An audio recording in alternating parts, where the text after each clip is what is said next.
میں ناشتہ ایک شرط پر کھاؤں گی، اگر تم مجھے وردہ نے تم کو چبا کر بولا۔ کیا مطلب؟ موسیٰ نے بوئے اچکائی۔ سننے کا حوصلہ رکھتے ہو، مرد کا بچہ ہو، اب بولو کیا کہنا چاہتی ہو؟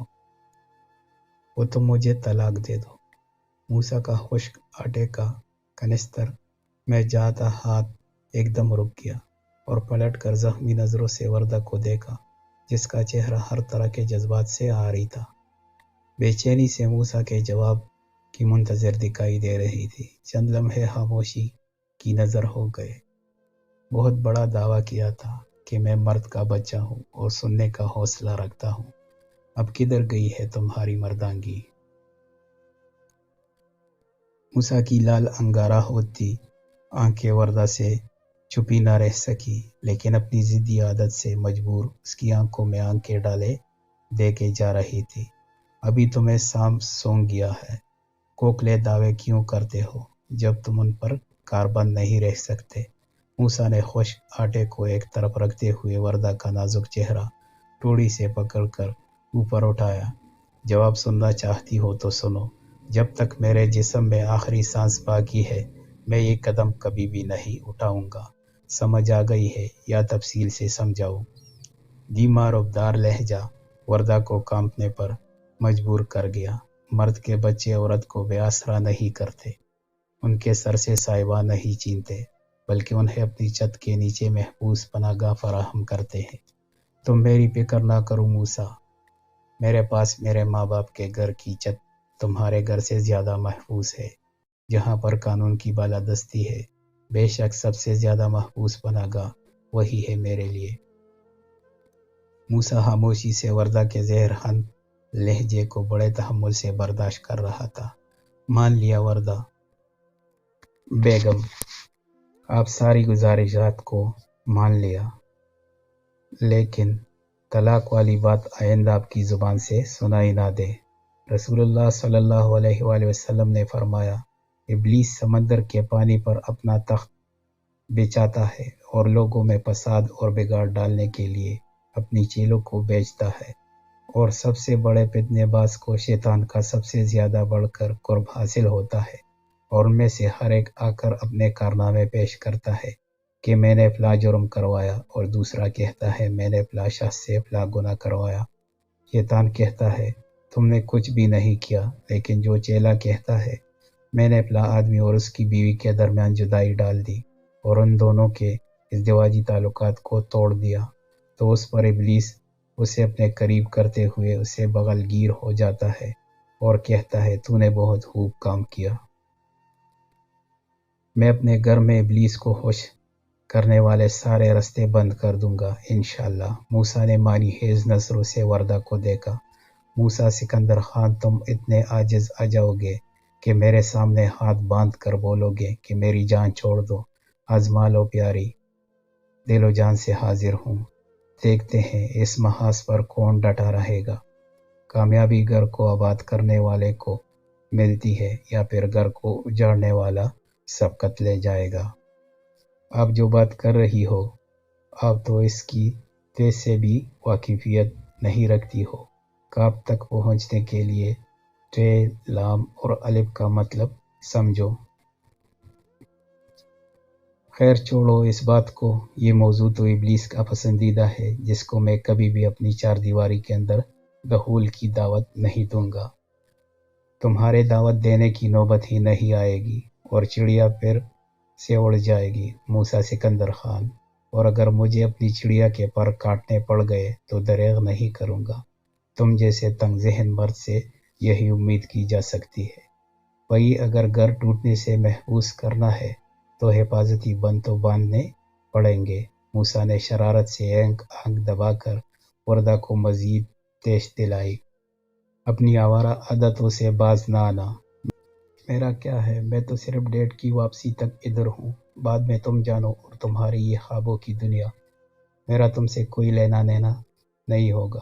اچھا چلو غصہ تو کو اور مجھے آٹا گوندنے دو، میں نے کون سا تمہارے ہاتھ پکڑے ہوئے ہے؟ خود ہی تو دعوے دار ہو اپنی صلاحیتوں کے، تو ابھی ان دعووں پر پورا بھی اترو۔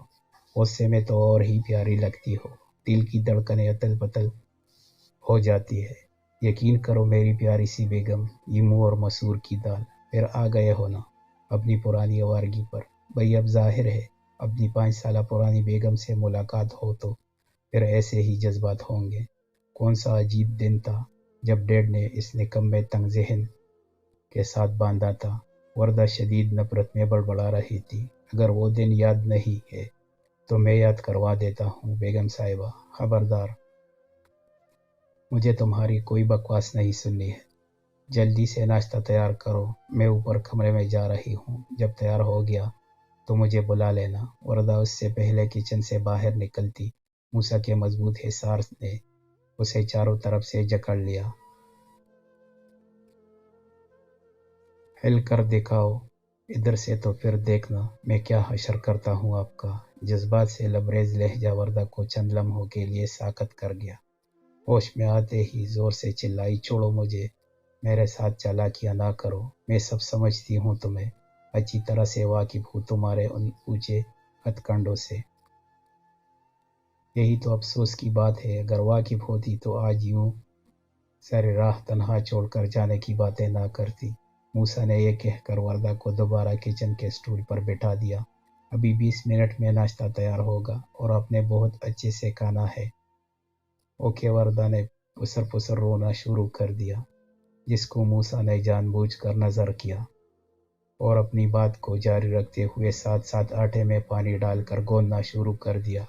وردہ، پتہ ہے رسول اللہ صلی اللہ علیہ وآلہ وسلم نے فرمایا، دنیا میں جب کوئی عورت اپنے شوہر کو ستاتی ہے تو جنت میں موجود اس کی خوبصورت آنکھوں والی حور بیوی اس کی دنیاوی بیوی سے کہتی ہے، تیرا ستیہ ناس ہو، اس کو مت ستا، یہ تو میرے پاس چند دن کا مہمان ہے اور جلد ہی تجھ سے جدا ہو کر ہمارے پاس جنت میں آنے والا ہے۔ وردہ نے پہلے سے بھی زیادہ داڑیں مار کر رونا شروع کر دیا۔ وردہ، اگر آپ ابھی چپ نہ ہوئی تو میں نے انکل کو ویڈیو کال کرنی ہے اور آپ کا سارا حلیہ دکھانا ہے۔ کرو، میں نہیں ڈرتی تمہاری دھمکیوں سے، شیر کی طرح دوڑتی وردہ نے موسیٰ کو ناکو چنے چبوانے کی ٹھان رکھی تھی۔ یہ دیکھو اسکرین پر کس کا نمبر آ رہا ہے، آپ کے ڈیڈ کا ہی ہے نا، غور سے دیکھو، 3 تک گنوں گا، اگر چپ نہ ہوئی تو سب کچھ انکل کو بتا دوں گا۔ بولو، منظور ہے؟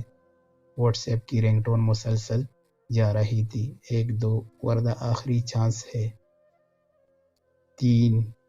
اس سے پہلے 3 منہ سے پورا نکلتا وردہ نے موسیٰ سے موبائل جپٹ لیا اور کال کاٹ دی۔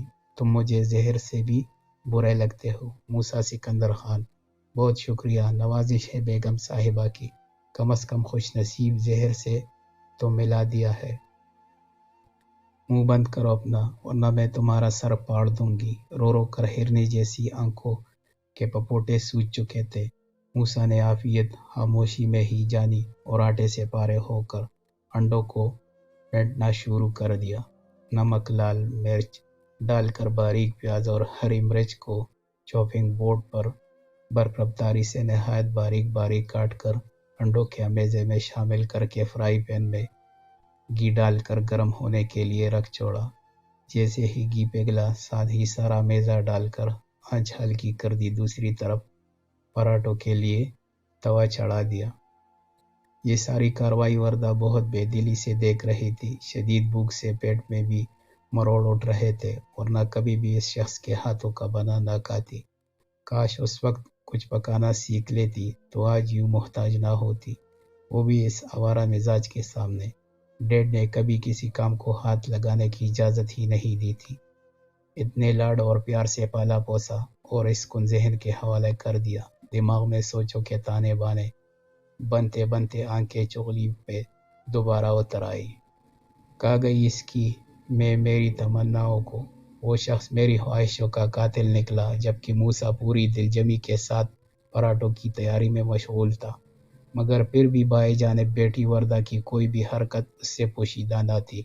بظاہر خود کو مشغول ظاہر کروا رہا تھا، لیکن تمام تر توجہ کا مرکز وردہ جمال مرزا ہی تھی۔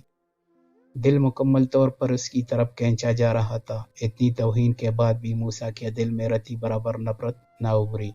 شاید یہ تحمل اس کی شخصیت کا خاصہ تھا، یا پھر حالات کے تپیڑوں نے اس میں برداشت کی صلاحیت پیدا کر دی تھی۔ لیکن بدقسمتی سے موسیٰ کی یہ نکری شخصیت وردہ جمال مرزا پر واضح ہونے کے باوجود بھی پوشیدہ تھی۔ اصل وجہ اس کی ہٹ درمی، انا اور ضد، جو اس کی شخصیت کا تاریک پہلو تھا۔ وردہ کے کیس بل نکالنے کے لیے موسیٰ سکندر خان پوری تیاری کر چکا تھا۔ اب دیکھنا یہ تھا کہ محبت اور عزت کے یہ وار کس حد تک کارگر ثابت ہوتے ہیں۔ 2 پراٹھے تیار کر کے بڑی پلیٹ میں ایک طرف آملیٹ اور دوسری طرف بالکل درمیانے سائز کا پراٹھا سجا کر میز پر وردہ کو آنے کی دعوت دی، جس کو اس نے بغیر ضد کیے فوراً قبول کر لیا۔ وہ کڑک چائے تو میں بھول ہی گیا۔ مجھے نہیں پینی تمہاری کڑک چائے، میں ہاٹ چاکلیٹ پیوں گی۔ اوکے، جیسے آپ کو پسند وردہ جی۔ فوراً کیٹل میں پانی کو ابلنے کے لیے رکھ چھوڑا اور ساتھ مگ میں چاکلیٹ پاؤڈر کے 2 چائے کے چمچے ڈال کر ابلے پانی کو شامل کر دیا، جبکہ وردہ بھوک کی ستائی کرکرے پراٹھوں کو چڑھ گئی۔ چاکلیٹ کا مگ تیار کر کے وردہ کے سامنے رکھا تو پاس ہی میز پر پڑے فون پر آتی کال کو دیکھ کر چند لمحوں کے لیے اوسان